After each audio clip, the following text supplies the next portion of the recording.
ಎಲ್ಲ ಧ್ಯಾನ ಬಂಧುಗಳಿಗೆ, ಆತ್ಮ ಬಂಧುಗಳಿಗೆ ನನ್ನ ಅನಂತ ಕೋಟಿ ಕೋಟಿ ಪ್ರಣಾಮಗಳು.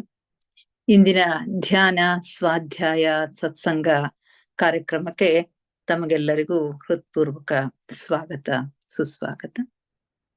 ಮೊಟ್ಟ ಮೊದಲಿಗೆ ನಮ್ಮೆಲ್ಲರ ಧ್ಯಾನ ಗುರುಗಳಾಗಿರ್ತಕ್ಕಂಥ ಪರಮ ಪೂಜ್ಯರಾಗಿರ್ತಕ್ಕಂಥ ಬ್ರಹ್ಮರ್ಷಿ ಪಿತಾಮಹ ಡಾಕ್ಟರ್ ಸುಭಾಷ್ ಪತ್ರಿಜಿಯವರ ಚರಣ ಕಮಲಗಳಿಗೆ ವಂದಿಸುತ್ತ, ಗುರುಮಾತಾ ಸ್ವರ್ಣಮಾಲಾ ಅಮ್ಮನವರ ಪಾದ ಕಮಲಗಳಿಗೆ ನಮಿಸುತ್ತ, ನಮ್ಮೆಲ್ಲರ ಚೈತನ್ಯ ಶಕ್ತಿಯಾಗಿರ್ತಕ್ಕಂಥ ಮಹಾವತಾರಿ ಬಾಬಾ ಅವರನ್ನ ಮಂದಿರದಲ್ಲಿ ಸ್ಮರಿಸುತ್ತ, ನನ್ನ ಗುರುಗಳಾದ ತಟ್ವಾಲಿ ಬಾಬಾ, ಬರ್ಫಾನಿ ಬಾಬಾ, ಮಹದಾನಂದ ಗುರೂಜಿ ಅವರಿಗೆ ಅನಂತ ಕೋಟಿ ಕೋಟಿ ಪ್ರಣಾಮಗಳನ್ನ ಸಲ್ಲಿಸುತ್ತ, ನನ್ನ ಮಾರ್ಗದರ್ಶಕ ಗುರುಗಳಾಗಿರ್ತಕ್ಕಂಥ ಡಾಕ್ಟರ್ ಜೀವಂದರ್ ಕೇತಪ್ಪ ಸರ್ ಅವರಿಗೆ ವಂದಿಸುತ್ತ, ಅಯ್ಯಪ್ಪ ಪಿಂಡಿ ಸರ್ ಅವರಿಗೆ ವಂದಿಸುತ್ತ, ಸೀತಾಮಾತೆ, ಯಶೋಧರಾ ಮಾತೆ, ವಸುಂಧರ ಮಾತೆಯರಿಗೆ ವಂದಿಸುತ್ತ, ಎಲ್ಲ ಆಸ್ಟ್ರಲ್ ಮಾಸ್ಟರ್ಸ್ಗಳಿಗೆ, ಪಿರಮಿಡ್ ಮಾಸ್ಟರ್ಸ್ಗಳಿಗೆ ವಂದಿಸುತ್ತ, ಅವರೆಲ್ಲರ ಚೈತನ್ಯ ಶಕ್ತಿಯೊಂದಿಗೆ ನಮ್ಮ ಚೈತನ್ಯ ಶಕ್ತಿಯನ್ನ ಅನುಸಂಧಾನಗೊಳಿಸುತ್ತ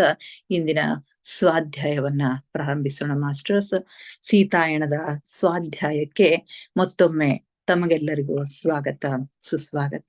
ನಿನ್ನೆ ಸೀತೆಯ ಶಿಕ್ಷಣವನ್ನ ನಾವು ಚರ್ಚೆ ಮಾಡ್ತಾ ಇದ್ವಿ. ಅವಳ ಬಾಲ್ಯ, ಅವಳ ಶಿಕ್ಷಣ ಹೇಗೆ ನಡೀತಾ ಇದೆ ಅನ್ನೋದು. ಸೀತಾಮಾತೆ ಶಿಕ್ಷಣದ ಅಂಗವಾಗಿ ಒಂದೊಂದು ಮೌಲ್ಯಗಳನ್ನ, ಸಾರ್ವತ್ರಿಕವಾಗಿರ್ತಕ್ಕಂಥ ಜೀವನ ಮೌಲ್ಯಗಳಾಗಿರ್ತಕ್ಕಂಥ ಪ್ರೀತಿ, ಕರುಣೆ, ದಯಾಪರತೆ, ರಕ್ಷಣೆ ಮುಂತಾದ ಒಂದೊಂದು ಪಾಠಗಳನ್ನ ಒಂದೊಂದು ಅಧ್ಯಾಯದಲ್ಲಿ, ಒಂದೊಂದು ಘಟನೆಗಳಿಂದ, ಒಂದೊಂದು ಋಷಿ ಮುನಿಗಳ ಆಶ್ರಮದಲ್ಲಿ ಆಗಿರ್ತಕ್ಕಂಥ ಒಂದೊಂದು ಘಟನೆಗಳಿಂದ ನಮಗೆ ಪಾಠಗಳಾಗಿ ಸಿಗ್ತಾ ಇದ್ದಾವೆ. ಪುಟ್ಟ ಮಗುವಾಗಿರುವಾಗಲೇ ಅವಳು ನಡೆದು ಬಂದು ಋಷಿಗಳ ಧ್ಯಾನದಲ್ಲಿ ಭಾಗವಹಿಸ್ತಕ್ಕಂಥ ಒಂದು ಪ್ರಸಂಗ, ಚಿಕ್ಕ ಪುಟ್ಟ ಪಕ್ಷಿಗೆ ಅವಳು ಆರೈಕೆ ಮಾಡಿರ್ತಕ್ಕಂಥ ಒಂದು ಪರಿ ಅವಳ ಜೀವದಯೆಯನ್ನ ತೋರಿಸುತ್ತೆ. ವಾನರ ಏನಂತೀರಿ,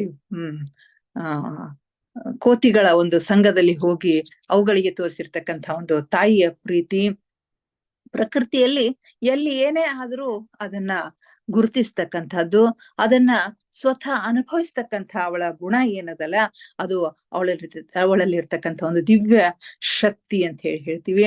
ಅವಳಲ್ಲಿ ಗುಣಪಡಿಸ್ತಕ್ಕಂಥ ಒಂದು ಗುಣ, ರೋಗಗಳನ್ನ ಗುಣಪಡಿಸ್ತಕ್ಕಂಥ ಒಂದು ದಿವ್ಯ ಶಕ್ತಿ, ಗಿಡಮೂಲಿಕೆಗಳ ಬಗ್ಗೆ, ಔಷಧೀಯ ಸಸ್ಯಗಳ ಬಗ್ಗೆ ಅವಳಿಗೆ ಇರ್ತಕ್ಕಂಥ ಒಂದು ಜ್ಞಾನ, ಇವೆಲ್ಲವೂ ಅಪಾರ ಜ್ಞಾನವನ್ನ ಕೊಡುತ್ತೆ. ಇವೆಲ್ಲವೂ ಮನುಕುಲಕ್ಕೆ ಅಗತ್ಯವಾಗಿರ್ತಕ್ಕಂಥ ಪಾಠಗಳು.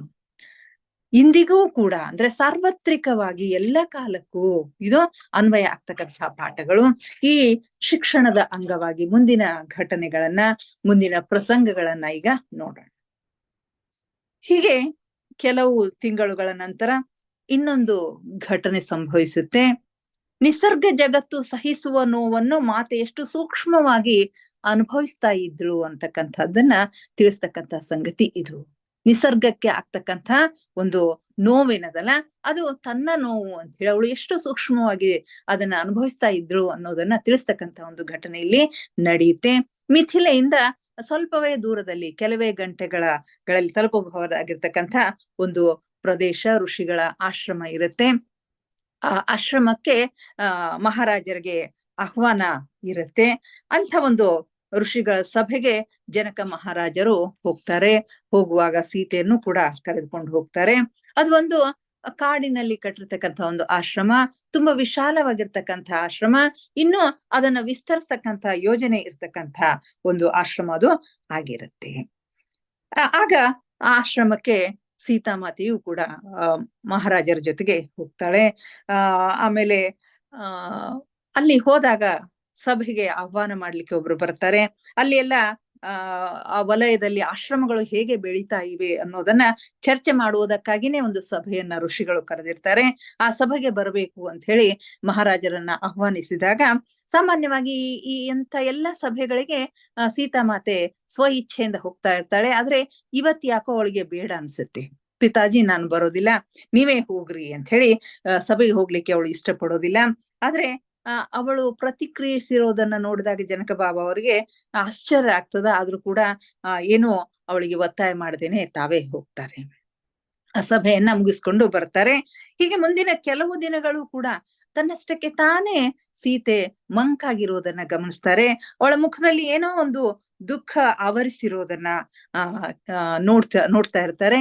ಇದನ್ನ ನೋಡಿ ಸಹಿಸ್ಲಿಕ್ಕಾಗದೇನೆ ಜನಕ ಬಾಬಾ ಒಂದ್ ದಿವ್ಸ ಕೇಳ್ಬಿಡ್ತಾರೆ, ಏನು ಸಂಗತಿ ಸೀತಾ, ನೀನ್ ಹೀಗೇಕಿದ್ದೆ? ಸಾಮಾನ್ಯವಾಗಿ ಇದು ನಿನ್ನ ಸ್ವಭಾವ ಅಲ್ಲ. ಋಷಿ ಮುನಿಗಳ ಜೊತೆಗೆ ನೀನು ಎಷ್ಟು ಸಂತೋಷದಿಂದ ಇರ್ತೀಯ, ಅವರ ಸಭೆಗಳಲ್ಲಿ ಭಾಗವಹಿಸೋದ್ರಿಂದ ನಿನ್ಗೆ ಎಷ್ಟು ಸಂತೋಷ ಆಗುತ್ತೆ ಅನ್ನೋದನ್ನ ನಾನೊಬ್ಬನೇ ಅಲ್ಲ, ಇಡೀ ರಾಜ್ಯಕ್ಕೆ ಇದು ಗೊತ್ತಿರ್ತಕ್ಕಂತ ಸಂಗತಿ. ಈ ಆಶ್ರಮದಿಂದ ಹೊರಗಿರುವ ಮೂಲಕ ನೀನು ಅವರಿಗೆ ಅಗೌರವವನ್ನ ತೋರಿಸ್ತಾ ಇದ್ದೀಯಾ ಅಂತಕ್ಕಂಥ ಒಂದು ಭಯ ನನಗಾಗ್ತಾ ಇದೆ ಅಂತ ಹೇಳಿ ಜನಕ ಬಾಬಾ ಅವರು ಹೇಳ್ತಾರೆ. ಸಾಮಾನ್ಯವಾಗಿ ಜನಕ ಬಾಬಾ ಅವರು ಟೀಕಿಸೋದು ಬಹಳಷ್ಟು ಅಪರೂಪವಾಗಿರುತ್ತೆ. ಈಗ ಈ ಒಂದು ಮಾತನ್ನ ಹೇಳಿದಾಗ ಸೀತೆ ಆ ಶಬ್ದಗಳನ್ನ ಕೇಳಿ ಅವರತ್ತ ನೋಡಿ, ನನ್ನನ್ನು ಕ್ಷಮಿಸಿ ಪಿತಾಜಿ, ಆದ್ರೆ ಅಗೌರವ ತೋರಿಸುತ್ತಿರುವುದು ಅವರು, ಅದನ್ನು ಕಡೆಗಣಿಸಲು ನನಗೆ ಕಷ್ಟವಾಗ್ತಾ ಇದೆ. ಇಲ್ಲಿ ಅಗೌರವ ತೋರಿಸುತ್ತಿರುವುದು ಅವರು ಅಂದ್ರೆ ಈ ಋಷಿ ಮುನಿಗಳು ಅಂತಕ್ಕಂಥ ಮಾತನ್ನ ಇಲ್ಲಿ ಹೇಳ್ತಾಳೆ. ಇದನ್ನ ಸಹಿಸ್ಲಿಕ್ಕೆ, ಇದನ್ನ ನೋಡದಂತೆ ಇರ್ಲಿಕ್ಕೆ ನನಗೆ ಕಷ್ಟ ಆಗ್ತಾ ಇದೆ. ಅದು ಹೇಗೆ ಅಂತ ಹೇಳಿ ಮಹಾರಾಜರು ಕೇಳ್ತಾರೆ. ಅದು ಹೇಗೆ ಅಗೌರವವನ್ನು ತೋರಿಸ್ತಾ ಇದ್ದಾರೆ? ನಿನ್ನನ್ನು ತಮ್ಮೊಂದಿಗೆ ತೊಡಗಿಸಿಕೊಳ್ಳಿಕ್ಕೆ ಅವರು ಎಷ್ಟು ಎಲ್ಲ ರೀತಿಯ ಪ್ರಯತ್ನವನ್ನ ಮಾಡ್ತಾ ಇದ್ದಾರೆ, ನಿನ್ನನ್ನು ಅವರು ತುಂಬಾ ಗೌರವದಿಂದ ನೋಡ್ಕೊಳ್ತಾ ಇದ್ದಾರೆ, ಅದು ಹೇಗೆ ಅಂತ ಹೇಳಿ ಮಹಾರಾಜರು ಕೇಳಿದಾಗ ಸೀತಾಮಾತೆ ಬನ್ನಿ ಅಂತ ಹೇಳಿ ಅವರ ಕೈ ಹಿಡಿದುಕೊಂಡು ಕರ್ಕೊಂಡು ಅರಣ್ಯದೊಳಗೆ ಕರ್ಕೊಂಡು ಹೋಗ್ತಾಳ. ಅಲ್ಲಿ ಕತ್ತರಿಸಲ್ಪಟ್ಟಿರ್ತಕ್ಕಂಥ ಗಿಡಗಳನ್ನ, ಮರಗಳನ್ನ ಅವಳು ತೋರಿಸ್ತಾಳ. ಕೇವಲ ಕತ್ತರಿಸಲ್ಪಟ್ಟು ಬುಡ ಮಾತ್ರ ಉಳಿದಿರ್ತಕ್ಕಂಥ ಗಿಡಗಳಲ್ಲಿ ಇರ್ತಾವು. ಅವರು ಅನುಮತಿಯನ್ನು ಕೂಡ, ಆ ಗಿಡ ಮರಗಳ ಅನುಮತಿಯನ್ನು ಕೂಡ ಕೇಳದೆ ಸುಮ್ಮನೆ ತಮಗೆ ಬೇಕಾಗಿರುವುದನ್ನೆಲ್ಲ ತೆಗೆದುಕೊಂಡಿದ್ದಾರೆ. ಇದು ತಪ್ಪಲ್ಲವೇ ಪಿತಾಜಿ? ಇತರ ಜೀವಿಗಳ ಮೇಲೆ ಹೇಗೆ ಪ್ರಭಾವ ಬೀರುತ್ತದೆ ಎಂದು ಕೂಡ ಅವರು ಯೋಚನೆ ಮಾಡಿಲ್ಲ. ಈ ರೀತಿ ಮನಸ್ಸಿಗೆ ಬಂದ ಹಾಗೆ ಗಿಡಗಳನ್ನ ಕಡಿದಾಗ ಅಲ್ಲಿರ್ತಕ್ಕಂಥ ವನ್ಯ ಜೀವಿಗಳಿಗೆ ಎಷ್ಟು ತೊಂದರೆ ಆಗತ್ತೆ ಅಂತಕ್ಕಂಥ ಒಂದು ಯೋಚನೆಯೂ ಕೂಡ ಅವರಿಗಿಲ್ಲ. ಅರಣ್ಯಗಳಿಗೆ ಗೌರವ ಪೂರ್ಣವಾಗಿರಬೇಕು, ಅಗತ್ಯಕ್ಕಿಂತ ಹೆಚ್ಚು ತೆಗೆದುಕೊಳ್ಳಬಾರದು ಎಂಬುದನ್ನು ನೀವು ನಮಗೆ ಯಾವಾಗ್ಲೂ ಕಲಿಸಿದ್ದೀರಾ ಅಂತ ಹೇಳ್ತಾರೆ ಜನಕ ಬಾಬಾ. ಅವಾಗ ಸೀತಾ, ನೀನು ಸರಿಯಾಗಿರುವೆ, ಇದಕ್ಕೆ ಪರಿಹಾರವನ್ನ ಕಂಡುಕೊಳ್ಳಲೇಬೇಕು ಅಂತಕ್ಕಂಥ ಒಂದು ಮಾತನ್ನ ಸೀತೆ ಮುಂದೆ ಹೇಳ್ತಾರೆ. ನಿಸರ್ಗದಿಂದ ನಾವು ಏನನ್ನಾದರೂ ತೆಗೆದುಕೊಂಡ್ರೆ ಅದಕ್ಕೆ 2 ಪಟ್ಟು, ಅದಕ್ಕೆ ದುಪ್ಪಟ್ಟು ನಾವು ಪ್ರತಿಯಾಗಿ ನೀಡಬೇಕು. ಮತ್ತು ಏನನ್ನು ತೆಗೆದುಕೊಂಡರೂ ಕೃತಜ್ಞತಾ ಭಾವದಿಂದ, ಕೃತಜ್ಞತಾ ಪೂರ್ವಕವಾಗಿ ನಾವು ತೆಗೆದುಕೊಳ್ಳಬೇಕು ಅಂತಕ್ಕಂಥ ಪಾಠವನ್ನ ಮಹಾರಾಜರು ಕಲಿಸಿರ್ತಾರೆ ಅಂತ. ಹೌದು, ನಾನು ನಿನಗೆ ಇದನ್ನ ಕಲಿಸಿದ್ದೇನೆ, ಈಗ ನೀನು ಇದನ್ನ ಋಷಿ ಮುನಿಗಳಿಗೆ ಕಲಿಸಬೇಕು, ನಾವೀಗ ಅವರೊಂದಿಗೆ ಮಾತನಾಡಲು ಹೋಗೋಣ ನಡಿ ಅಂತ ಹೇಳಿ ಸೀತೆಯನ್ನ ಕರೆದುಕೊಂಡು ಋಷಿಗಳ ಸಭೆಗೆ ಮಹಾರಾಜರು ಹೋಗ್ತಾರೆ. ಆಗ ಋಷಿಗಳೆಲ್ಲರೂ ಮಹಾರಾಜರ ಬರುವನ್ನೇ ನಿರೀಕ್ಷೆ ಮಾಡ್ತಾ ಇರ್ತಾರೆ, ಅದನ್ನೇ ಕಾಯ್ತಾ ಇರ್ತಾರೆ. ಅವ್ರು ಬಂದು ತಮ್ಮನ್ನು ಉದ್ದೇಶಿಸಿ ಮಾತನಾಡ್ತಾರೆ ಅಂತ ಹೇಳಿ ಕಾಯ್ತಾ ಇರ್ತಾರೆ. ಆ ಸಂದರ್ಭದಲ್ಲಿ ಮಹಾರಾಜರು ಆ ಸಭೆಗೆ ಹೋಗಿ ತಮ್ಮ ಬದಲಾಗಿ, ಜನಕ ಬಾಬಾ ತಮ್ಮ ಬದಲಾಗಿ ತಮ್ಮ ಮಗಳು ಸೀತೆಗೆ ಗೌರವ ಸ್ಥಾನವನ್ನ ನೀಡಿ, ನನ್ನ ಮಗಳು ಇಲ್ಲಿ ಬಂದಾಗಿನಿಂದ ಏನೋ ಒಂದು ರೀತಿಯ ತೊಂದರೆಗೆ ಒಳಗಾಗಿದ್ದಾಳೆ, ಈಗ ತಾನೇ ಆ ಸಂಗತಿ ನನಗೂ ತಿಳಿತು, ನಿಮಗೆ ಅದನ್ನೆಲ್ಲ ವಿವರಿಸುವುದಕ್ಕಾಗಿ ಅವಳಿಗೆ ನಾನು ಅವಕಾಶ ನೀಡ್ತಾ ಇದ್ದೇನೆ ಅಂತ ಹೇಳಿ ಅವಳಿಗೆ ಮಾತನಾಡಲು ಅವಕಾಶ ಕೊಟ್ಟು ತಾವು ಹಿಂದೆ ಹೋಗಿ ಕುಳಿತುಕೊಳ್ತಾರೆ. ಸೀತೆ ಸುತ್ತಲೂ ನೋಡ್ತಾಳೆ, ನೋಡಿ ಮೌನ ಆಗ್ತಾಳೆ. ಹಿಂದೆದ್ದು ಇಂಥ ದೊಡ್ಡ ಜನ ಸಮುದಾಯವನ್ನ ಉದ್ದೇಶಿಸಿ ಅವಳು ಮಾತನಾಡಿರೋದಿಲ್ಲ. ಸ್ವಭಾವತಃ ಸಂಕೋಚದ ಸ್ವಭಾವದವಳಾಗಿರ್ತಾಳೆ. ವಿನಯ ಮತ್ತು ವಿನಮ್ರತೆ ಅವಳ ಆಕರ್ಷಕ ಲಕ್ಷಣಗಳಾಗಿರ್ತಾವು. ಇಂಥ ಒಂದು ಗೌರವಾನ್ವಿತ ಸಭೆಯನ್ನು ಉದ್ದೇಶಿಸಿ ಮಾತನಾಡೋದು ಅವಳಿಗೂ ಹೊಸದಾಗಿರುತ್ತೆ. ಒಂದು ಕ್ಷಣ ಅವಳು ಮೌನ ವಹಿಸಿದಾಗ ಜನಕ ಬಾಬಾ ಹೇಳ್ತಾರೆ, ಸೀತೆ, ಈಗ ನೀನು ನನಗೇನ್ ಹೇಳಿದ್ಯಲ್ಲ ಆ ಮಾತುಗಳನ್ನೇ ಇವ್ರ ಮುಂದೆ ಹೇಳು ಅಂತ ಹೇಳಿದಾಗ ಕೊನೆಗೆ ಅವಳು ಮಾತನಾಡ್ಲಿಕ್ಕೆ ಶುರು ಮಾಡ್ತಾಳೆ.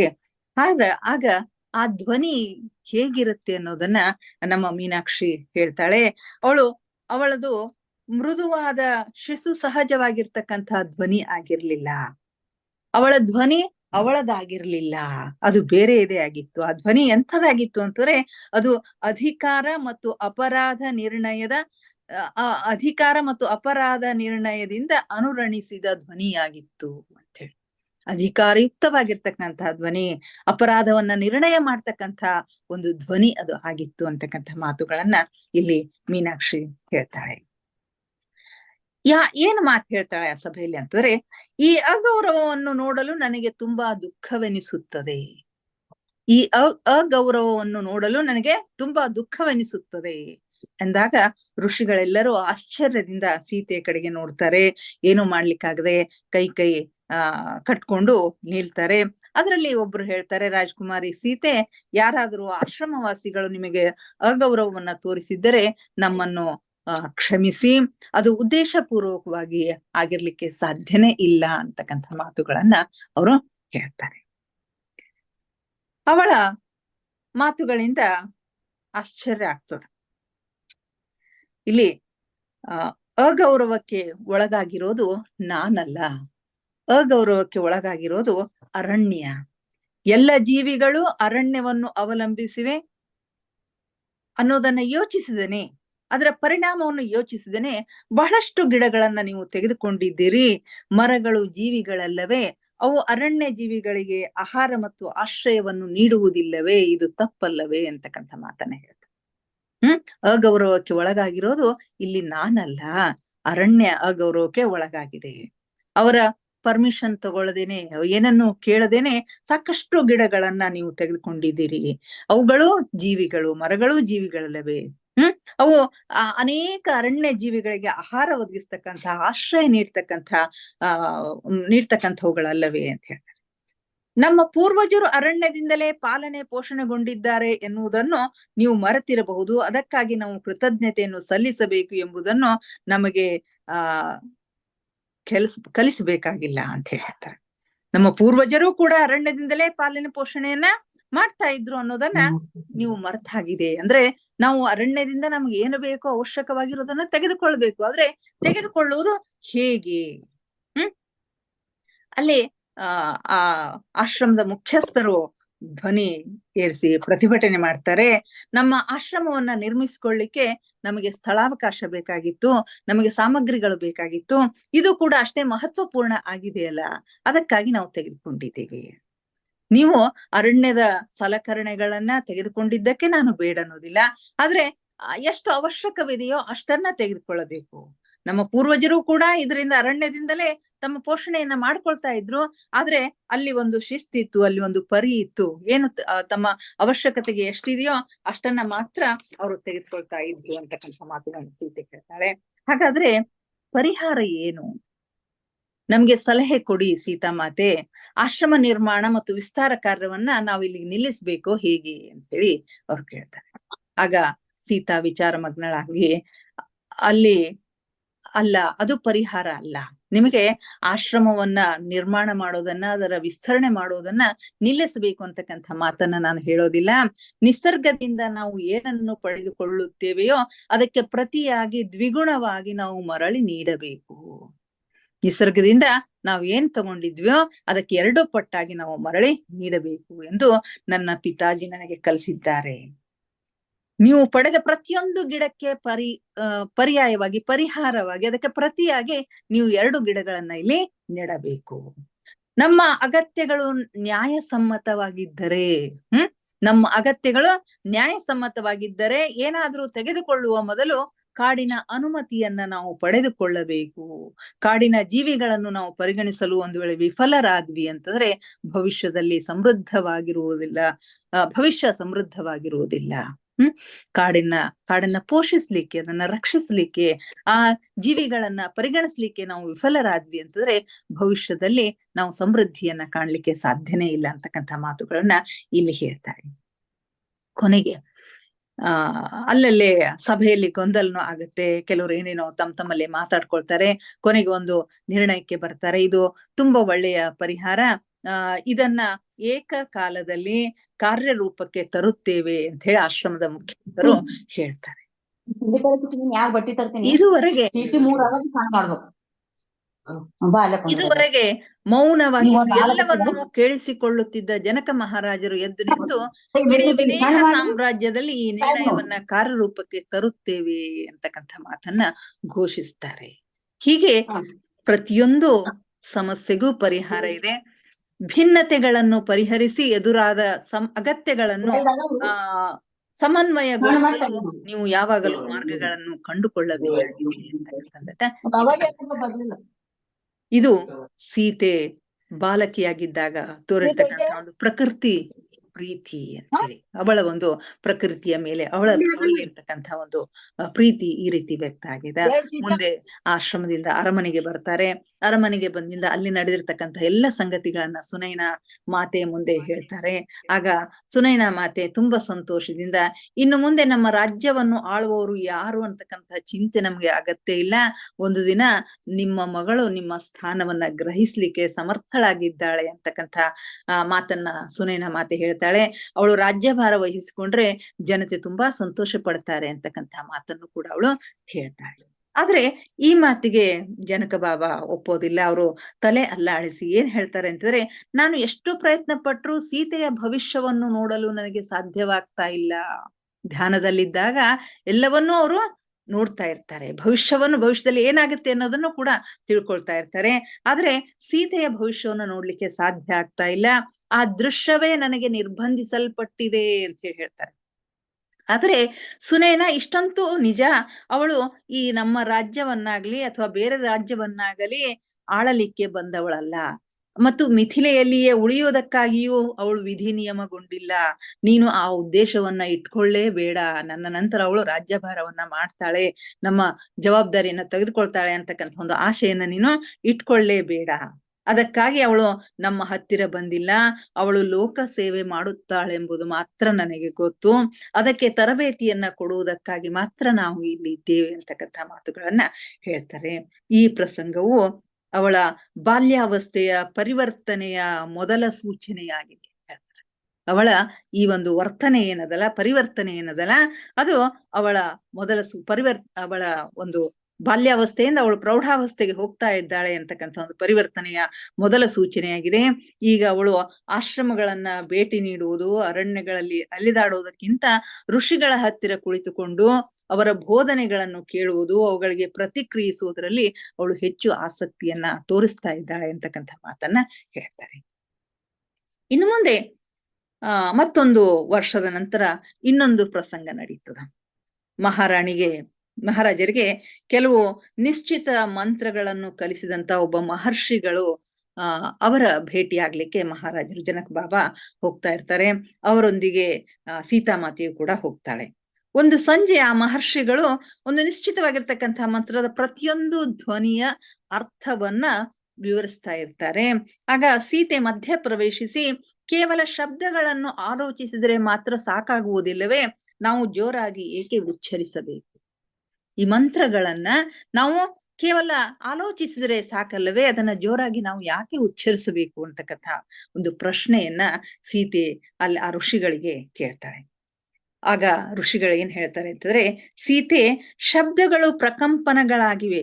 ಅವುಗಳನ್ನು ಸರಿಯಾಗಿ ಉಚ್ಚರಿಸಿದರೆ ಇತರ ಪ್ರಕಂಪನಗಳ ಮೇಲೆ ಪರಿಣಾಮ ಬೀರಿ ಬಾಹ್ಯ ಜಗತ್ತಿನಲ್ಲಿ ಇಚ್ಛಿತ ಬದಲಾವಣೆಯನ್ನು ತರಬಲ್ಲವು. ಇಲ್ಲಿ ಶಬ್ದಗಳು ಅಂತಂದ್ರೆ ಪ್ರಕಂಪನಗಳು. ಅವುಗಳನ್ನ ನಾವು ಸರಿಯಾಗಿ ಉಚ್ಚಾರ ಮಾಡಿದ್ವಿ ಅಂತಂದ್ರೆ ಇತರ ಪ್ರಕಂಪನಗಳ ಜೊತೆಗೆ ಅವು ಪರಿಣಾಮ ಬೀರಿ ಬಾಹ್ಯ ಜಗತ್ತಿನಲ್ಲಿ ನಮಗೆ ಬೇಕಾಗಿರ್ತಕ್ಕಂಥ ಇಚ್ಛಿತ ಬದಲಾವಣೆಯನ್ನ ಅವು ತರ್ತಾವೆ ಅಂತಕ್ಕಂಥ ಮಾತನ್ನ ಹೇಳ್ತಾರೆ. ಪ್ರತಿಯೊಂದು ಧ್ವನಿಯು ಬ್ರಹ್ಮಾಂಡದಲ್ಲಿ ವಿಶಿಷ್ಟ ಪ್ರಕಂಪನಕ್ಕೆ ಅನುಗುಣವಾಗಿ ಇರುತ್ತೆ ಮತ್ತು ತಪ್ಪು ಉಚ್ಚಾರಣೆಯ ಪರಿಣಾಮದಲ್ಲಿ ಅಗಾಧವಾಗಿರ್ತಕ್ಕಂಥ ಬದಲಾವಣೆಯನ್ನ ನಾವು ಕಾಣಬಹುದು ಅಂತಕ್ಕಂಥ ಮಾತನ್ನ ಹೇಳ್ತಾರೆ. ಆಗ ಸೀತೆ ಕೆಲವು ನಿಮಿಷ ಶಾಂತಳಾಗಿದ್ದು ನಂತರ, ವಿಚಾರಗಳು ಕೂಡ ಪ್ರಕಂಪನಗಳಲ್ಲವೇ ಅಂತ ಕೇಳ್ತಾಳೆ. ಅವು ಕೂಡ ಪರಿಣಾಮ ಬೀರುವುದಿಲ್ಲವೇ ಅಂದಾಗ ಅವಶ್ಯವಾಗಿ ವಿಚಾರಗಳು ಕೂಡ ಪ್ರಕಂಪನಗಳೇ, ಅವು ಕೂಡ ಪರಿಣಾಮ ಬೀರ್ತವೆ, ಅವಶ್ಯವಾಗಿ ಬೀರ್ತವೆ.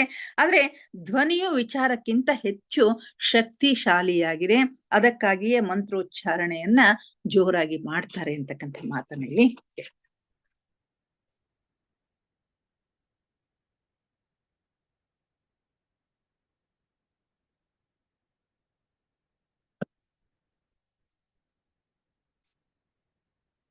ಆಗ ಸೀತೆ ಒಂದು ನಿಮಿಷ ಆಲೋಚಿಸಿ ಪ್ರತಿಕ್ರಿಯೆ ಮಾಡ್ತಾಳೆ. ಅದು ಒಬ್ಬರ ಏಕಾಗ್ರತೆಯ ಶಕ್ತಿಯಿಂದ ಆಗಿರಬಹುದಲ್ಲವೇ? ಮನಸ್ಸಿನ ಏಕಾಗ್ರತೆಯು ಆ ಸ್ತರದಲ್ಲಿದ್ದರೆ ಪರಿಣಾಮ ಬೀರಬಹುದಲ್ಲವೇ? ಇನ್ನು ಈಗ ಏಕಾಗ್ರತೆನೂ ಇಲ್ಲಿ ಬಹಳಷ್ಟು ಮುಖ್ಯವಾಗಿರುತ್ತೆ. ಒಬ್ಬರ ಏಕಾಗ್ರತೆಯ ಶಕ್ತಿ ಆಗಿರಬಹುದಲ್ಲವೇ? ಮನಸ್ಸಿನ ಏಕಾಗ್ರತೆಯು ಆ ಸ್ತರದಲ್ಲಿತ್ತು ಅಂತಂದ್ರೆ ನಮಗೆ ಬೇಕಾಗಿರ್ತಕ್ಕಂಥ ಪರಿಣಾಮವನ್ನ ಬೀರಬಹುದಲ್ಲವೇ ಅಂತಕ್ಕಂಥ ಪ್ರಶ್ನೆನ ಕೇಳ್ತಾರೆ. ಆಗ ಬಾಗಿಲಿನಿಂದ ಒಂದು ಧ್ವನಿ ಕೇಳಿಸ್ತೆ. ಸೀತೆ ಹೇಳುವುದು ಸರಿಯಾಗಿದೆ, ವಿಚಾರ ಶಕ್ತಿಯು ನಿರ್ವಿವಾದವಾಗಿರ್ತಕ್ಕಂಥದ್ದು, ವಿಚಾರ ಶಕ್ತಿಯು ನಿರ್ವಿವಾದವಾದುದು ಅಂತ ಹೇಳಿ ಚರ್ಚೆಯಲ್ಲಿ ತಮ್ಮನ್ನು ತಾವೇ ತೂರಿಸಿಕೊಂಡು ಒಂದು ಧ್ವನಿ ಬರುತ್ತೆ. ಆ ಧ್ವನಿ ಯಾರದು ಅಂತ ಹೇಳಿ ಎಲ್ಲರೂ ನೋಡ್ತಾರೆ. ಅದು ತಪಸ್ವಿನಿ ಗಾರ್ಗಿಯರಾಗಿರುತ್ತೆ. ದಯಾಪೂರ್ಣ ವ್ಯಕ್ತಿತ್ವವನ್ನು ಹೊಂದಿರತಕ್ಕಂಥ, ಕಾಷಾಯ ವಸ್ತ್ರಧಾರಿಯಾಗಿರ್ತಕ್ಕಂಥ ಪ್ರೌಢ ವಯಸ್ಸಿನ ಒಬ್ಬ ಸ್ತ್ರೀ ಗಾರ್ಗಿ, ತಪಸ್ವಿನಿ ಗಾರ್ಗಿಯವಳು ಬಾಗಿಲಲ್ಲಿ ನಿಂತಿರ್ತಾಳೆ. ಋಷಿ ಮುನಿಗಳೆಲ್ಲರೂ ಅವರನ್ನ ಸ್ವಾಗತಿಸ್ತಾರೆ. ಮಹಾ ತಪಸ್ವಿನಿ ಗಾರ್ಗಿ ಅವರಿಗಾಗಿ ಸುಸ್ವಾಗತ, ಒಳಗೆ ಬನ್ನಿ, ನಮ್ಮೊಡನೆ ಸೇರಿಕೊಳ್ಳಿ ಅಂತ ಹೇಳಿ ಅವಳನ್ನ ಎಲ್ಲರೂ ಮುಕ್ತ ಕಂಠದಿಂದ ಸ್ವಾಗತಿಸ್ತಾರೆ. ಬಾಬಾ ಅವರ ರಾಜ್ಯದಲ್ಲಿ ಗಾರ್ಗಿಯು ಹೆಸರುವಾಸಿಯಾಗಿರ್ತಕ್ಕಂಥ ಶ್ರೇಷ್ಠ ದಾರ್ಶನಿಕಳಾಗಿರ್ತಾಳೆ ಮತ್ತು ವೇದಗಳ ನಿರೂಪಕಿಯಾಗಿರ್ತಾಳೆ. ಆಗ ತಪಸ್ವಿ ಗಾರ್ಗಿ ಒಳ ಬಂದು ಸೀತೆ ಪಕ್ಕದಲ್ಲಿ ಆಸನದಲ್ಲಿ ಕುಳಿತುಕೊಳ್ತಾಳೆ. ಸೀತಾ, ನಾವು ಭೌತಿಕ ಜಗತ್ತಿನಲ್ಲಿ ಬದುಕುತ್ತಿದ್ದೇವೆ. ಉನ್ನತ ಲೋಕಗಳಲ್ಲಿ ಕೇವಲ ವಿಚಾರ ಮಾತ್ರದಿಂದಲೇ ಇಚ್ಛಿಸಿದೆಲ್ಲವೂ ಪ್ರಕಟಗೊಳ್ಳುತ್ತದೆ. ಸೀತೆಗೆ ಹೇಳ್ತಾಳೆ, ಸೀತಾ, ನಾವು ಬದುಕುತ್ತಿರುವುದು ಈ ಭೌತಿಕ ಜಗತ್ತು. ಆದ್ರೆ ಉನ್ನತ ಲೋಕಗಳಲ್ಲಿ ಏನಾಗುತ್ತೆ? ಕೇವಲ ವಿಚಾರ ಮಾಡಿದರೆ ಮಾತ್ರ, ವಿಚಾರ ಮಾತ್ರದಿಂದಲೇ ನಾವು ಇಚ್ಛಿಸಿದ್ದೆಲ್ಲವೂ ನಮ್ಮ ಮುಂದೆ ಪ್ರಕಟ ಆಗ್ತದ. ಓಂಕಾರನಾದದ ಧ್ವನಿಯ ಕಂಪನದಿಂದ ಭೌತಿಕ ಜಗತ್ತು ಪ್ರಕಟಗೊಂಡಿದೆ ಮತ್ತು ಈ ಜ್ಞಾನಿಗಳು ಹೇಳಿದ್ದು ಸರಿಯಾಗಿದೆ. ಉಚ್ಚಾರಣೆಯು ಬೀಗದ ಕೈ ಆಗಿದೆ. ಸರಿಯಾದ ಪ್ರಕಂಪನದೊಂದಿಗೆ ತನ್ನನ್ನು ಏಕೀಭವಿಸಿಕೊಳ್ಳುವುದು ತುಂಬಾ ಪ್ರಯಾಸಕರವಾಗಿದೆ. ಒಂದು ವೇಳೆ ಆಲೋಚನೆಯು ಏಕೀಭಾವಗೊಳ್ಳದಿದ್ದರೆ ಧ್ವನಿಯು ಏಕೀಭಾವಗೊಳ್ಳಲು ಸಾಧ್ಯವಿಲ್ಲ. ಆಲೋಚನೆಯು ಧ್ವನಿಯನ್ನು ಮಾರ್ಗದರ್ಶಿಸುತ್ತದೆ. ಹಿಂದಿನ ಕಾಲದಲ್ಲಿ ಭೂಮಿಗೆ ಪ್ರಯೋಜನವನ್ನುಂಟು ಮಾಡಲು ಮಂತ್ರಗಳನ್ನು ಉಪಯೋಗಿಸಲಾಗುತ್ತಿತ್ತು. ಭೂಮಿಗೆ ಪ್ರಯೋಜನವನ್ನು ಉಂಟು ಮಾಡ್ಲಿಕ್ಕೆ ಇಂಥ ಮಂತ್ರಗಳನ್ನ ಉಪಯೋಗಿಸಲಾಗ್ತಾ ಇತ್ತು. ಈ ಮೇಲಿನ ಲೋಕಗಳಲ್ಲಿ ಕೇವಲ ಧ್ವನಿಯ ಕಂಪನದಿಂದ ಏನು ಬೇಕೋ ಅವೆಲ್ಲವನ್ನು ನಾವು ತೆಗೆದುಕೊಳ್ಳಬಹುದಾಗಿದೆ. ಆದ್ರೆ ಇಲ್ಲಿ ಸಾಧ್ಯ ಆಗೋದಿಲ್ಲ. ಇಲ್ಲಿ ಉಚ್ಚಾರಣೆ ಬೇಕು. ಉಚ್ಚಾರಣೆ ಬೀಗದ ಕೈ ಇದ್ದ ಹಾಗಾಗಿದೆ. ಹೀಗಾಗಿ ಈ ಮಂತ್ರಗಳ ಶಕ್ತಿಯಿಂದ ನಮಗೇನ್ ಬೇಕೋ ಅದನ್ನು ನಾವು ಪಡಿಲಿಕ್ಕೆ ಸಾಧ್ಯ ಇದೆ. ಉದಾಹರಣೆಗೆ ಮಳೆ ಬರ್ಲಿಕ್ಕೆ ವಿಫಲವಾದಾಗ ಮಳೆಯನ್ನ ತರಿಸ್ಲಿಕ್ಕೆ ನಾವು ಇದನ್ನ ಬಳಸಬಹುದು ಅಂತಕ್ಕಂಥ ಮಾತುಗಳನ್ನ ಹೇಳ್ತಾರೆ. ಅವಾಗ ಸೀತೆಗೇನೋ ಕೇಳ್ಬೇಕು ಅಂತ ಅನ್ಸೋದು ಅವ್ರ ಗಾರ್ಗಿಯವ್ರಿಗೆ ಗೊತ್ತಾಗತ್ತೆ. ಸೀತೆ, ನಿನಗೇನೋ ಕೇಳ್ಬೇಕು ಅನಿಸ್ತಾ ಇದೆ, ಕೇಳು ಅಂತ ಹೇಳಿ ಅವರಿಗೆ ಒತ್ತಾಯಿಸಿದಾಗ ಸೀತೆ ಒಂದು ಪ್ರಶ್ನೆ ಕೇಳ್ತಾಳೆ. ಏನಂದ್ರೆ, ನಾನು ಹುಟ್ಟುವ ಮೊದಲು ವಿದೇಹದಲ್ಲಿ ದೀರ್ಘ ಬರಗಾಲ ಬಿದ್ದಿತ್ತು, ಹಾಗಾದರೆ ಆಗೇಕೆ ಮಂತ್ರಗಳು ಮಳೆಯನ್ನ ತರಲಿಲ್ಲ ಅಂತ ಕೇಳ್ತಾರೆ. ನಾನು ಹುಟ್ಟೋ ಪೂರ್ವದಲ್ಲಿ ವಿದೇಹದಲ್ಲಿ ಸಾಕಷ್ಟು ಬರಗಾಲ ಇತ್ತು, ಆವಾಗ ಯಾಕ ನೀವು ಮಂತ್ರಗಳನ್ನ ಬಳಸಿ ಮಳೆಯನ್ನ ತರಿಸ್ಲಿಲ್ಲ? ಆಗ ಅವರು ಪ್ರತಿಕ್ರಿಯಿಸಲಿಲ್ಲ. ಮತ್ತೆ ಸೀತೆ ಹೇಳ್ತಾಳೆ, ಪ್ರಾಣಿಗಳು ಮತ್ತು ಮನುಷ್ಯರು ನೀರಿನ ಕೊರತೆಯಿಂದ ಬಳಲುತ್ತಿದ್ದರು, ಆಗಲೂ ಕೂಡ ಮಂತ್ರಗಳಿಗೆ ಸಹಾಯ ಮಾಡಲಿಲ್ಲ. ಸಾಧ್ವಿ ಗಾರ್ಗಿ ತಗ್ಗಿದ ಧ್ವನಿಯಲ್ಲಿ, ಸೀತೆ ಅತ್ಯಂತ ಶಕ್ತಿಶಾಲಿ ಜೀವಿಯು ಮಂತ್ರಗಳನ್ನು ಎದುರಿಸಿ ಅವುಗಳನ್ನು ನಿಷ್ಫಲಗೊಳಿಸಲು ಸಾಧ್ಯವಿದೆ. ಆದ್ರೆ ಹೀಗಾಗೋದು ವಿರಳ, ಆದ್ರೆ ಅದು ಈಗ ಸಂಭವಿಸಿದೆ ಅಂತ. ತಗ್ಗಿದ ಧ್ವನಿಯಲ್ಲಿ ಗಾರ್ಗಿ ಏನ್ ಹೇಳ್ತಾಳೆ ಅಂತಂದ್ರೆ, ಅತ್ಯಂತ ಶಕ್ತಿಶಾಲಿಯಾಗಿರ್ತಕ್ಕಂತಹ ಜೀವಿ ಈ ಮಂತ್ರಗಳನ್ನು ನಿಷ್ಫಲಗೊಳಿಸ್ಲಿಕ್ಕೆ ಸಾಧ್ಯವಿದೆ. ಹೀಗಾಗೋದು ವಿರಳ, ಆದ್ರೂ ಕೂಡ ಈಗ ಅದು ಸಂಭವಿಸಿದೆ ಅಂತ ಹೇಳಿ ಇಂಥ ಕೆಲಸ ಯಾರು ಮಾಡಿದ್ರು, ಅಂಥ ಶಕ್ತಿ ಯಾರಿಗದ ಅಂತ ಹೇಳಿ ಸೀತೆ ಕೇಳ್ತಾಳೆ. ಅಲ್ಲಿ ಮತ್ತೆ ಮೌನ ನೆಲೆಸ್ತದ. ಆತನ ಹೆಸರನ್ನು ಹೇಳಲಿಕ್ಕೆ ಯಾರೂ ಧೈರ್ಯ ಮಾಡೋದಿಲ್ಲ.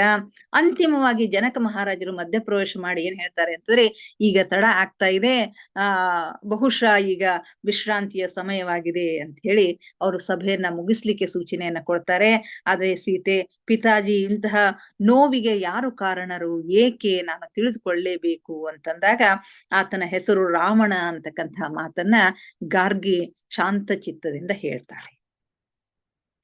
ರಾವಣ ಅಂದ್ಕೊಡ್ಲೆ ಒಂದು ಕಾಲಕ್ಕೆ ಬಹಳ ಗೌರವಾನ್ವಿತವಾಗಿರ್ತಕ್ಕಂಥ ಮೇಧಾವಿಯಾಗಿದ್ದ ಅವನು ಮಹಾದೇವನ ಭಕ್ತನಾಗಿದ್ದನು.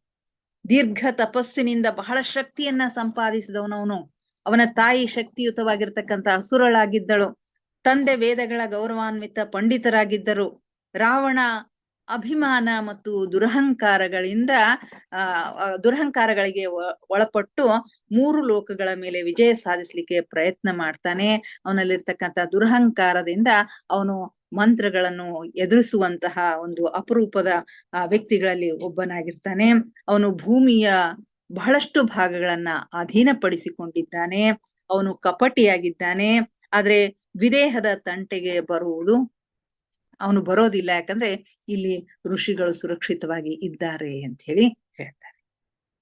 ಸೀತೆ ತೊಂದರೆಗೊಳಗಂತೆ ಕಂಡು ಬರುತ್ತೆ. ಆದ್ರೆ ಸಂಭಾಷಣೆಯನ್ನು ಮುಗಿಸುವ ಸಮಯವಾಗಿದೆ ಅಂತ ಹೇಳಿ ಜನಕ ಮಹಾರಾಜರು ಹೇಳುವುದನ್ನ ನೋಡ್ತಾಳೆ. ಹಾಗೆ ಮರಳಿ ಅವರು ಆಶ್ರಮದಿಂದ ಮರಳಿ ಅರಮನೆಗೆ ಹೊರಟಾಗ ಅವಳ ತಂದೆ ಹೇಳ್ತಾರೆ, ಸೀತೆ, ನೀನು ಕೇಳಿದ ಸಂಗತಿಯ ಕುರಿತು ಸುಮ್ಮನೆ ತೊಂದರೆಗೊಳಪಡಬೇಡ, ಅದರ ಕುರಿತು ನೀನು ಚಿಂತಿಸಬೇಕಾಗಿಲ್ಲ ಅಂತ ಹೇಳಿ. ಪಿತಾಜಿ, ನಾನು ಚಿಂತೆಗೆ ಒಳಗಾಗಿಲ್ಲ. ಒಬ್ಬ ಜ್ಞಾನಿ, ಒಬ್ಬ ಮಹಾದೇವನ ಭಕ್ತ ಏಕೆ ತೊಂದರೆ ಮಾಡ್ತಾನೆ ಎನ್ನುವುದನ್ನ ಅರ್ಥ ಮಾಡ್ಕೊಳ್ಳಿಕ್ಕೆ ನಾನು ಪ್ರಯತ್ನ ಮಾಡ್ತಾ ಇದ್ದೀನಿ ಅಂತ ಹೇಳಿ. ಆಗ ಮಹಾರಾಜರು, ತಾನು ಪಡೆದುಕೊಂಡ ಶಕ್ತಿಯನ್ನು ನಿಭಾಯಿಸಲು ಅವನು ಸಿದ್ಧನಾಗಿರಲಿಲ್ಲ. ಅಯೋಗ್ಯರ ಕೈಯಲ್ಲಿ ಶಕ್ತಿಯು ಅಪಾರ ಹಾನಿಯನ್ನುಂಟು ಮಾಡುವುದು ಸಾಧ್ಯವಿದೆ ಎಂದು ವಿಷಯಾಂತರ ಮಾಡ್ಲಿಕ್ಕೆ ಅವರು ಪ್ರಯತ್ನ ಮಾಡ್ತಾರೆ. ಗಾರ್ಗಿಯನ್ನ ನೀನು ಎಷ್ಟು ಮೆಚ್ಚಿಕೊಳ್ತಾ ಇದ್ದೀಯ ಅನ್ನೋದು ನನಗೆ ಗೊತ್ತದ. ಅವಳ ಜೊತೆಗೆ ಅಧ್ಯಯನ ಮಾಡ್ಲಿಕ್ಕೆ ನೀನು ಇಷ್ಟಪಡ್ತೀಯಾ ಅಂತಕ್ಕಂಥ ಮಾತನ್ನ ಸೀತೆಗೆ ಕೇಳಿದಾಗ ಅವಳು ತುಂಬಾ ಉತ್ಸುಕತೆಯಿಂದ ಅವಳ ಜೊತೆಗೆ ಅಧ್ಯಯನ ಮಾಡ್ಲಿಕ್ಕೆ ನಾನು ಸಿದ್ಧನಿದ್ದೀನಿ ಅಂತ ಹೇಳ್ತಾಳೆ. ಆಗ ಮಹಾರಾಜರು ಅದಕ್ಕೆಲ್ಲ ವ್ಯವಸ್ಥೆಯನ್ನ ಮಾಡ್ತೀನಿ ಅಂತ ಹೇಳಿ ಆ ಮಾತನ್ನ ಅಲ್ಲಿಗೆ ಅವರು ಕೊನೆಗೊಳಿಸ್ತಾರೆ. ಈ ಅಧ್ಯಾಯದ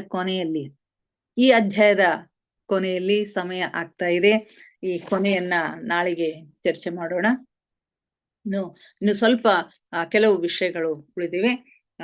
ಇಲ್ಲಿಗೆ ಇಂದಿನ ಸ್ವಾಧ್ಯಾಯವನ್ನ ಮುಗಿಸೋಣ ಮಾಸ್ಟರ್ಸ್. ದಯವಿಟ್ಟು ಧ್ಯಾನಕ್ಕೆ ಸಿದ್ಧರಾಗಿ ಯಾವುದಾದರೂ ಸುಖಾಸನದಲ್ಲಿ ಕುಳಿತುಕೊಳ್ಳಿ. ಸ್ಥಿರ ಸುಖಾಸನದಲ್ಲಿ ಕುಳಿತುಕೊಳ್ಳಿ. ಕಾಲುಗಳನ್ನ ಕ್ರಾಸ್ ಮಾಡ್ಕೊಡ್ರಿ. ಕಣ್ಣುಗಳನ್ನ ನಿಧಾನವಾಗಿ ಮುಚ್ಚಿಕೊಳ್ಳಿ. ಕೈ ಬೆರಳುಗಳನ್ನ ಒಂದರೊಳಗೊಂದು ಸೇರಿಸ್ಕೊಳ್ರಿ.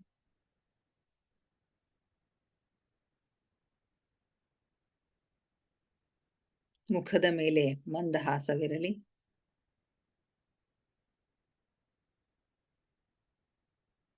ದೇಹದ ಯಾವ ಭಾಗದಲ್ಲಿಯೂ ಬಿಗಿತ ಬೇಡ. Relax, relax, relax. ಮೊಟ್ಟ ಮೊದಲಿಗೆ ನಮ್ಮೆಲ್ಲರ ಧ್ಯಾನ ಗುರುಗಳಾಗಿರ್ತಕ್ಕಂಥ ಪರಮ ಪೂಜ್ಯರಾಗಿರ್ತಕ್ಕಂಥ ಬ್ರಹ್ಮರ್ಷಿ ಪಿತಾಮಹ ಡಾಕ್ಟರ್ ಸುಭಾಷ್ ಪತ್ರಿಜಿಯವರ ಚರಣ ಕಮಲಗಳಿಗೆ ವಂದಿಸುತ್ತ, ಗುರುಮಾತಾ ಸ್ವರ್ಣಮಾಲಾ ಅಮ್ಮನವರ ಪಾದಕಮಲಗಳಿಗೆ ನಮಿಸುತ್ತ, ನಮ್ಮೆಲ್ಲರ ಚೈತನ್ಯ ಶಕ್ತಿಯಾಗಿರ್ತಕ್ಕಂಥ ಮಹಾವತಾರಿ ಬಾಬಾ ಅವರನ್ನ ಹೃನ್ಮಂದಿರದಲ್ಲಿ ಸ್ಮರಿಸುತ್ತ, ನನ್ನ ಗುರುಗಳಾಗಿರ್ತಕ್ಕಂಥ ತಟ್ವಾಲಿ ಬಾಬಾ, ಬರ್ಫಾನಿ ಬಾಬಾ, ಮಹದಾನಂದ ಬಾಬಾಜಿಯವರನ್ನ ಹೃನ್ಮಂದಿರದಲ್ಲಿ ಸ್ಮರಿಸುತ್ತ, ಮಾರ್ಗದರ್ಶಕ ಗುರುಗಳಾಗಿರ್ತಕ್ಕಂಥ ಡಾಕ್ಟರ್ ಜೀವಂದರ್ ಕೇತಪ್ಪ ಸರ್ ಅವರಿಗೂ, ಅಯ್ಯಪ್ಪ ಪಿಂಡಿ ಸರ್ ಅವರಿಗೂ ವಂದಿಸುತ್ತ, ಸೀತಾಮಾತೆ, ಶೋಧರಾ ಮಾತೆ, ವಸುಂಧರಾ ಮಾತೆಯರಿಗೆ ವಂದಿಸುತ್ತ, ಎಲ್ಲ ಆಸ್ಟ್ರಲ್ ಮಾಸ್ಟರ್ಸ್ಗಳಿಗೆ, ಪಿರಾಮಿಡ್ ಮಾಸ್ಟರ್ಸ್ಗಳಿಗೆ ವಂದಿಸುತ್ತ, ಅವರೆಲ್ಲರ ಚೈತನ್ಯ ಶಕ್ತಿಯೊಂದಿಗೆ ನಮ್ಮ ಚೈತನ್ಯ ಶಕ್ತಿಯನ್ನ ಅನುಸಂಧಾನಗೊಳಿಸುತ್ತ, ಅವರೆಲ್ಲರನ್ನು ನಮ್ಮ ಈ ಧ್ಯಾನಕ್ಕೆ ಆತ್ಮಪೂರ್ವಕವಾಗಿ ಆಹ್ವಾನಿಸುತ್ತ ಅವರೆಲ್ಲರೂ ಜ್ಯೋತಿ ಸ್ವರೂಪದಲ್ಲಿ ಬಂದು ನಮ್ಮೊಂದಿಗೆ ಧ್ಯಾನಕ್ಕೆ ಕುಳಿತಿದ್ದಾರೆ ಎಂದು ಭಾವಿಸಿಕೊಳ್ಳುತ್ತ ಇಂದಿನ ಧ್ಯಾನವನ್ನ ಪ್ರಾರಂಭಿಸೋಣ ಮಾಸ್ಟರ್ಸ್. ಕೇವಲ ಸಹಜ ಶ್ವಾಸದ ಮೇಲೆ ಗಮನ.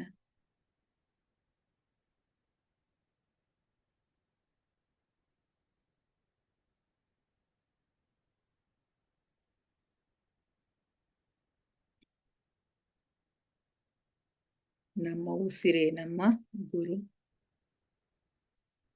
ನಿಧಾನವಾಗಿ ಒಳ ಹೋಗುವ ಉಸಿರನ್ನ, ಹೊರಬರುವ ಉಸಿರನ್ನ ಏಕಧಾರಿಯಾಗಿ ಗಮನಿಸಿ ಮಾಸ್ಟರ್ಸ್.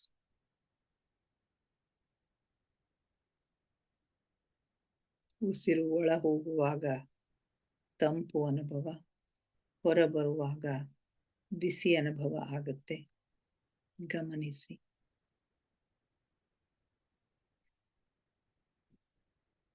ಯಾವ ಆಲೋಚನೆಗಳು ಬೇಡ, ಯಾವ ಜಪತಪಗಳು ಬೇಡ. ಕೇವಲ ಉಸಿರಿನ ಮೇಲೆ ಗಮನವಿರಲಿ. ನಮ್ಮ ಉಚ್ಛ್ವಾಸ ನಿಶ್ವಾಸದ ಮಧ್ಯದ ಬಿಂದುವೇ ನಮ್ಮ ಧ್ಯಾನ ಬಿಂದು.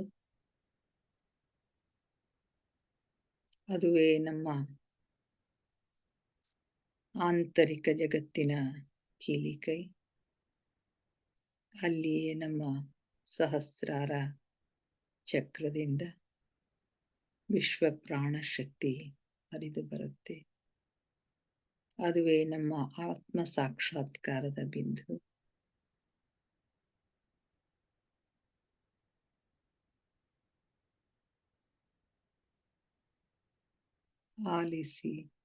ಆಲಿಸಿ ಸೂಕ್ಷ್ಮನಾದಗಳನ್ನ, ಸೂಕ್ಷ್ಮ ಸ್ವರಗಳನ್ನ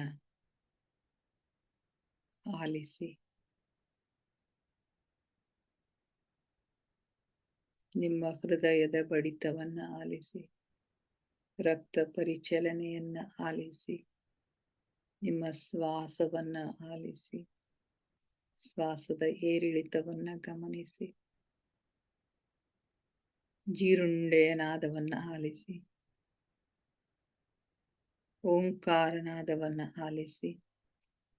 ಎಷ್ಟು ಸೂಕ್ಷ್ಮಗಳನ್ನ ಆಲಿಸಲು ನೀವು ಸಮರ್ಥರಾಗುತ್ತೀರೋ ಅಷ್ಟು ಸೂಕ್ಷ್ಮ ಜಗತ್ತಿನ ಸೂಕ್ಷ್ಮಗಳು ನಮಗೆ ಅರ್ಥವಾಗುತ್ತವೆ ಮಾಸ್ಟರ್ಸ್.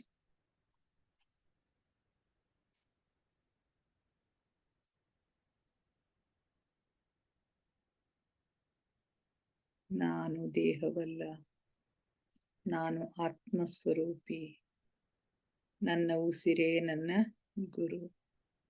ಆ ಉಸಿರೆಂಬ ಗುರುವಿನ ಸಹಾಯದಿಂದ ನಮ್ಮ ಗುರಿಯತ್ತ, ಗಮ್ಯದತ್ತ ಪಯಣ ಸಾಗಲಿ ಮಾಸ್ಟರ್ಸ್. ನಮ್ಮ ಗಮ್ಯ ಆತ್ಮ ಸಾಕ್ಷಾತ್ಕಾರ, ಪರಮಾತ್ಮ ಸಾಕ್ಷಾತ್ಕಾರ. ಗಮನಿಸಿ. ಕೇವಲ ಸಹಜ ಶ್ವಾಸವನ್ನ ಗಮನಿಸಿ.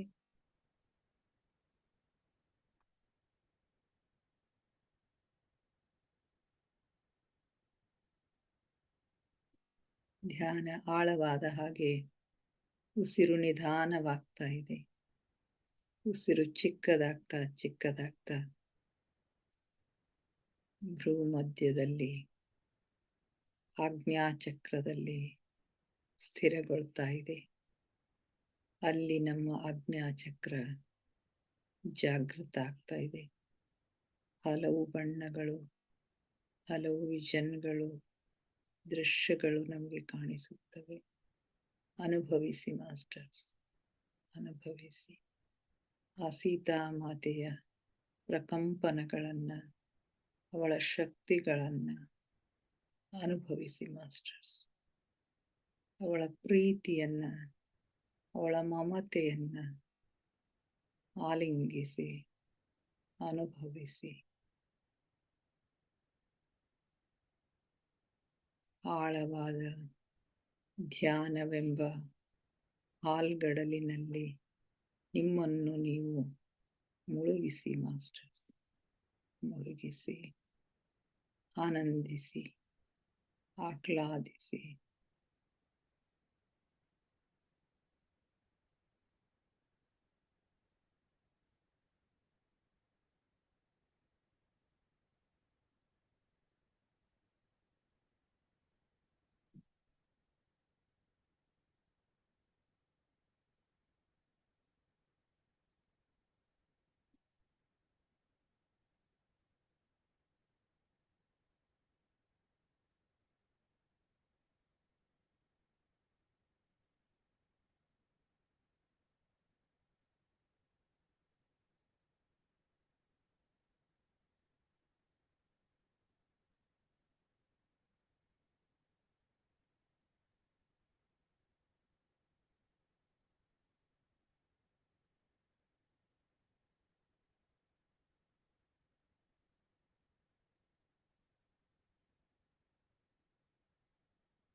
5 ನಿಮಿಷಗಳು ಮಾಸ್ಟರ್ಸ್.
ಕೊನೆಯ 2 ನಿಮಿಷಗಳು.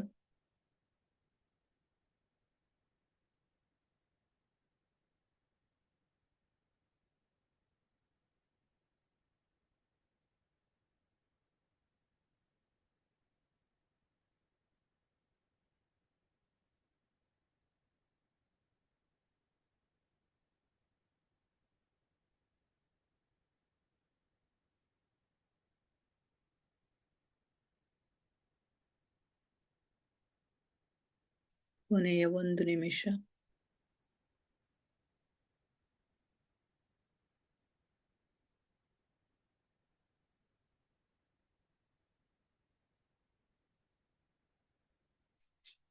Thirty seconds.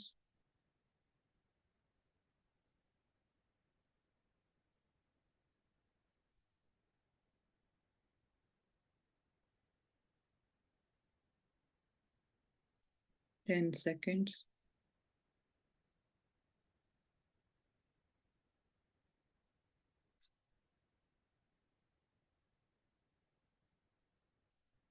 5, 4, 3, 2, 1, 0. ನಿಧಾನವಾಗಿ ಕೈ ಬೆರಳುಗಳನ್ನು ಬಿಡಿಸ್ಕೊಂಡು ಕಣ್ಣಿನ ಮೇಲೆ ಇಟ್ಕೊಳ್ಳಿ ಮಾಸ್ಟರ್ಸ್. 5 seconds. 5, 4, 3, 2, 1, 0. ನಿಧಾನವಾಗಿ ಕಣ್ಣುಗಳನ್ನು ಓಪನ್ ಮಾಡಿ masters. Thank you, thank you, thank you, thank you very much. ನಮ್ಮ ಧ್ಯಾನಕ್ಕೆ ಶಕ್ತಿಯನ್ನು ನೀಡಿ ನಮ್ಮ ಜೊತೆಗೆ ಕುಳಿತು ಧ್ಯಾನ ಮಾಡಿದ ಎಲ್ಲ ಮಾಸ್ಟರ್ಸ್ಗಳಿಗೆ ಅನಂತ ಕೋಟಿ ಕೋಟಿ ಧನ್ಯವಾದಗಳನ್ನ ಅರ್ಪಿಸುತ್ತಾ ನನ್ನೊಂದಿಗೆ ಧ್ಯಾನ ಮಾಡಿದ ಎಲ್ಲರಿಗೂ ಮತ್ತೊಮ್ಮೆ ಧನ್ಯವಾದಗಳನ್ನ ಅರ್ಪಿಸುತ್ತಾ ಥ್ಯಾಂಕ್ ಯು ಎವ್ರಿಬಡಿ.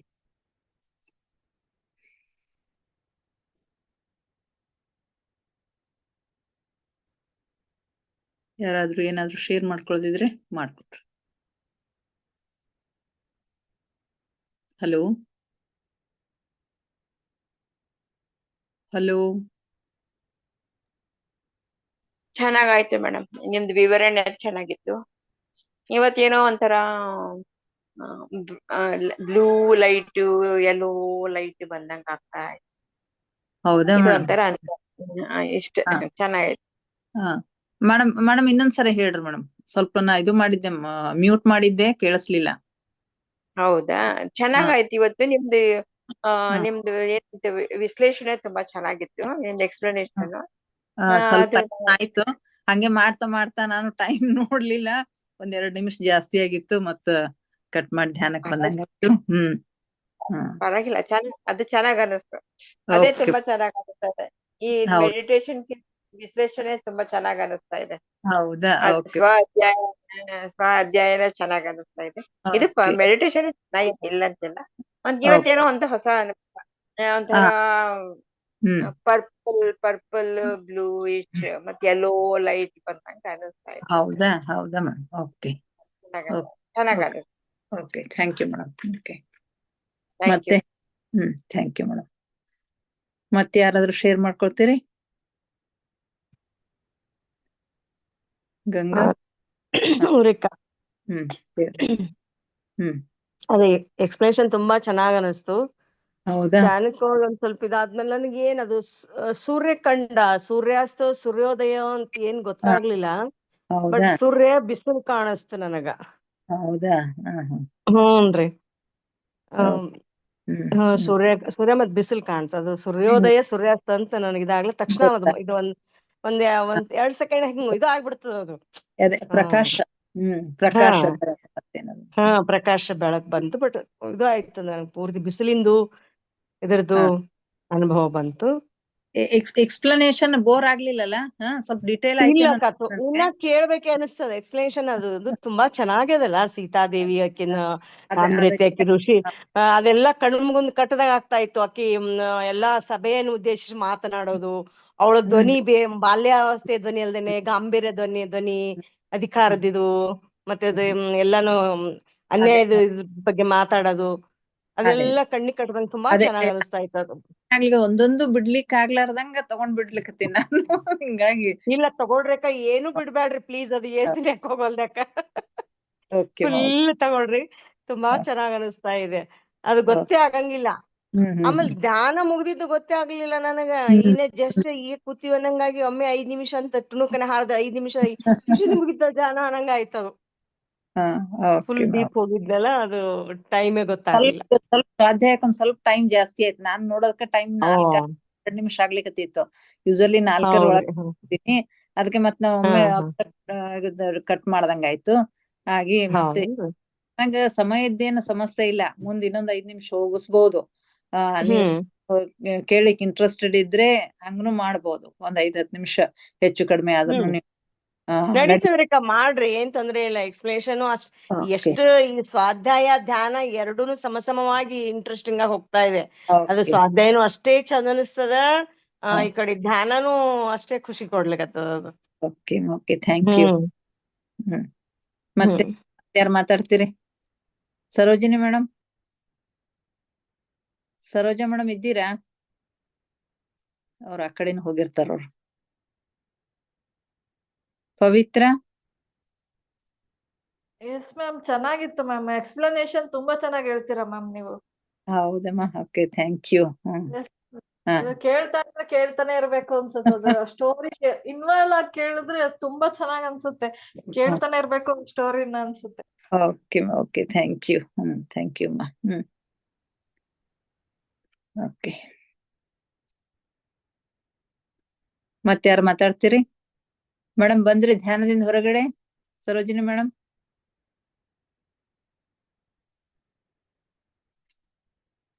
ಬಂದನ್ ಕಾಣ್ಸಂಗಿಲ್ಲ. ಓಕೆ, ಈಗ ಹೊಸಬ್ರು ಜಾಯಿನ್ ಆಗ್ಬೇಕಂದ್ರೆ ಬರೀ ಲಿಂಕ್ ಕಳ್ಸಿದ್ರೆ ಸಾಕ, ಅವ್ರೇನ್ ಗ್ರೂಪ್ ನಲ್ಲಿ ಇದು ಆಗ್ಬೇಕು, ಅವ್ರು ಆಡ್ ಆಗ್ಬೇಕಾ? ಹಂಗೇನಿಲ್ಲಮ್ಮ, ಲಿಂಕ್ ಕಳಿಸ್ರಿ ಅವ್ರು ಜಾಯಿನ್ ಆಗ್ಲಿ, ಆಮೇಲೆ ಗ್ರೂಪ್ನಾಗ ಹೌದ್ರಿ, ಅದೇ ನನ್ ಫ್ರೆಂಡ್ ಕಾಂಚಿನ ಒಬ್ರು ಜಾಯಿನ್ ಆಗ್ತೀನಿ ಅಂದಾರ. ಹೌದಾ, ಆಯ್ತು ಈಗ ಕಳ್ಸೋರ್ ಜಾಯಿನ್ ಆಗ್ಲಿ, ಆಮೇಲೆ ಗ್ರೂಪ್ನಾಗ ಆಡ್ ಮಾಡೋಣ ಹೆಸರು. ಓಕೆ ರೀ, ಓಕೆ. ಓಕೆ, ನಂದು ಆಡ್ ಮಾಡಿ, ಗ್ರೂಪ್ ಅಲ್ಲಿ ಇಲ್ಲ ನಾನು. ಹೌದಲ್ಲಮ್ಮ, ಹಾ ಮಾಡ್ತೀನಿ. ಹಾ, okay, thank you. Okay, okay, ನಾಳೆ ಮತ್ತೆ ಭೇಟಿಯಾಗೋಣ. ಇನ್ನಷ್ಟು ಧ್ಯಾನ, ಸ್ವಾಧ್ಯಾಯ, ಸತ್ಸಂಗದೊಂದಿಗೆ ನಿಮ್ಮ ಸಹಕಾರ ಹೀಗೆ ಇರ್ಲಿ. ಮತ್ತೊಮ್ಮೆ ಎಲ್ಲರಿಗೂ thank you very much. Okay, thank you ಅಕ್ಕ, ಥ್ಯಾಂಕ್ ಯು ಸೋ ಮಚ್. ಶುಭರಾತ್ರಿ. Good night. ಓಕೆ.